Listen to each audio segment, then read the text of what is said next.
Alright, what's up mga master? Welcome back again sa ating channel, Master Jelon. So, for today's video mga master ay may share lang ako at for awareness na rin ito mga master. So, lahat tayo ay halos gumagamit ng GCash, no? So, meron kasi ako na-encounter na issue regarding sa paggamit ng GCash. So hindi naman mismo sa paggamit ng GCash, no.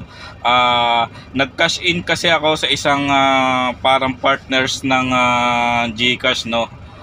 Ito ay ang ETAP. So nagkaroon ng issue na hanggang ngayon ay hindi pa rin dumarating yung pera na ikinash in ko sa papunta sa GCash mula sa ETAP kiosk na tinatawag. Yun yung mga machine na sinusuutan ng pera, no, pag magka-cash in ka. Pero kumbaga pwede rin naman sa mga 7-Eleven or sa mga partners nila ng mga nasa bahay-bahay, sa mga tindahan pag magpapa-cash in ka. Pero ayun, for awareness, kung kayo ay gagamit ng ETAP ay wag nyo nang subukan, kasi baka ma-encounter nyo yung na-encounter ko na issue na hanggang ngayon, mula April 17 ngayon ay April 23 na, ay wala pa rin sa GCash ko yung kinash in ko na halagang 3,400.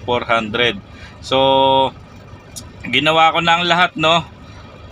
Nag-text na ako dun sa number na nandoon sa machine.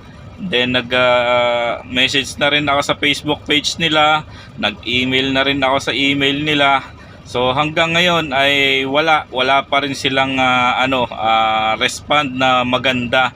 Puro na lang, lahat ay auto reply yung sumasagot sa ating inquiry. So eto, panoorin niyo yung video na to. So ayan, una tayo nag-text dito sa number na nakalagay sa mismong ETAP machine, no? Kasi ito lang yung contact number na makikita mo mismo sa ETAP machine. At ito rin yung itinuturo ng mga nagtatransact doon. Then ayun nga, text message tayo kasi hindi naman sila tumatanggap ng call. At ito yung mga auto reply na natanggap ko. Bale, auto reply lang to, then may kasunod na namang instruction.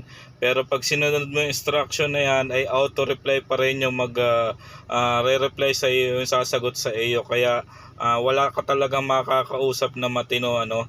So puro ganyan na lang yung reply nila. Then may form pa silang pinapipil up na almost week na pinapollow up ko, na ganun pa rin na tulad yung reply niya. At ito sa messenger naman nila, sa Facebook page nila, nag-message din ako at puro instruction lang din ang nare-receive kong reply nila. So ayan, no, sana makarating to sa mga kakilala nyo at sa mga kamag-anak nyo na wag nang gagamit ng ganitong ETAP machine, kasi baka ma-encounter din nyo or nila yung na-encounter ko ngayon. Napakahirap ng kanilang customer service or ng after sales nila.